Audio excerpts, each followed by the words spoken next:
don't think I have one. How's the spring been going for linebackers then? It's been good. I think there's some positives, and I think Coach Kelly's given us a lot of really interesting looks that we can coach off of, which is good. Stuff that's unique.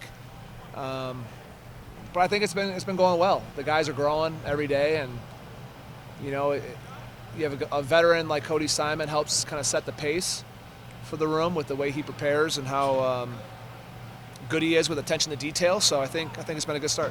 When we got to watch on Saturday, it was just one day. It seemed like Sonny and CJ were doing a lot of blitz stuff and coming up and causing a lot of difficulty for the offense. Is that just what the day was, or is there a little bit more to this blitz package than maybe there has been in the last year or two? Well, I think we had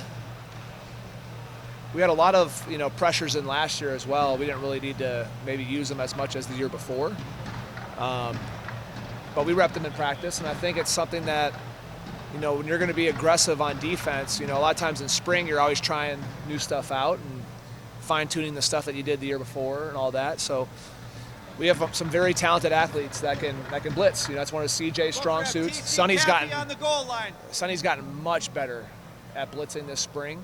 And so I think you just got to try to utilize what your guys do well. Better how? Just like timing and things? Like what goes into it? Timing, I think a lot of it is just confidence. Like for Sonny, it's just telling him, like, don't think. When you're going, you just got to make something happen. You can't really think too much about it. When you have that kind of athleticism, him, CJ, Arvell, you just got to go. I think sometimes you try to be so perfect with what the move is.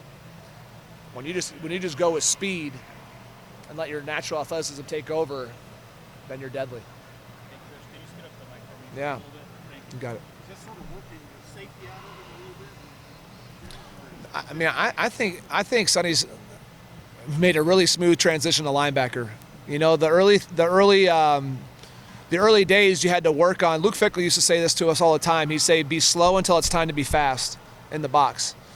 And what that means is you have to have calm feet, and he's so used to breaking and going from safety, you had to slow him down. He's so explosive.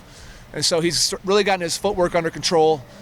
It's a never-ending process. But for a guy that played, and look, I think playing at safety, seeing the game from that perspective, now moving up, he has a good idea of the whole scheme and how everything kind of works together. So it's been a really smooth transition for Sonny. How much better do you feel about CJ Hicks now, more than halfway through this spring, than maybe you did a month ago?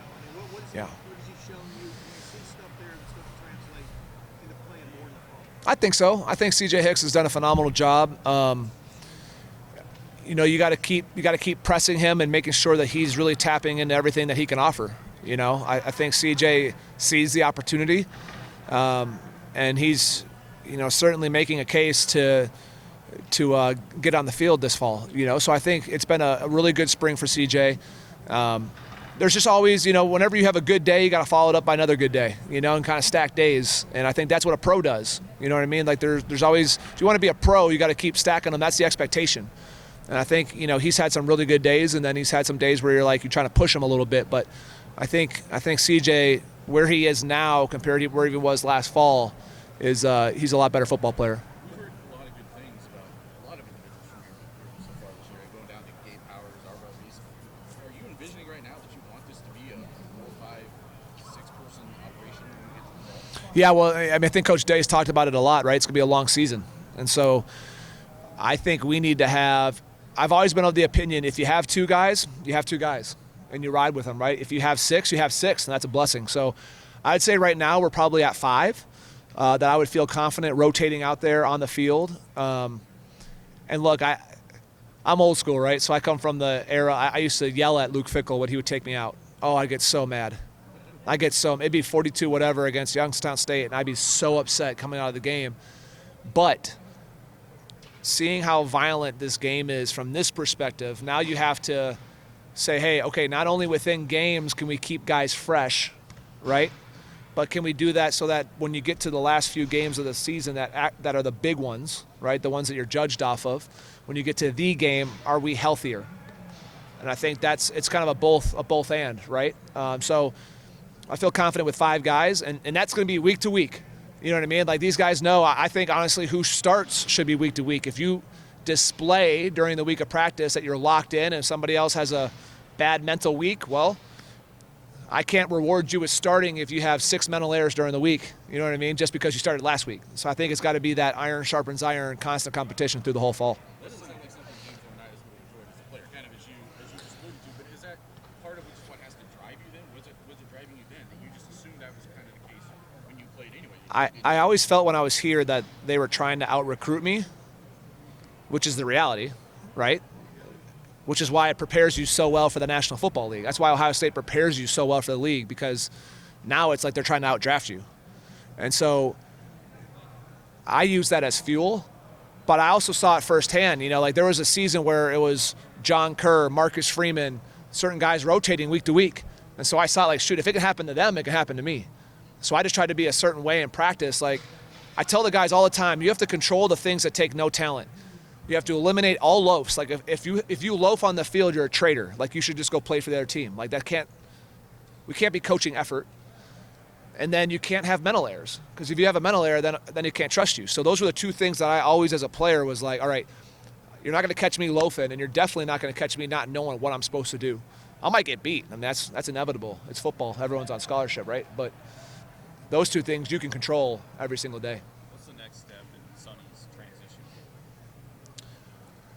I think it's just seeing, you know, we haven't done like any live periods, you know what I mean? So we know he can tackle and all that, but I think it's just the repetitive grind of a football game from in the box, the constant, and he's been willing so far, you know what I mean, as far as his hand placement has been good.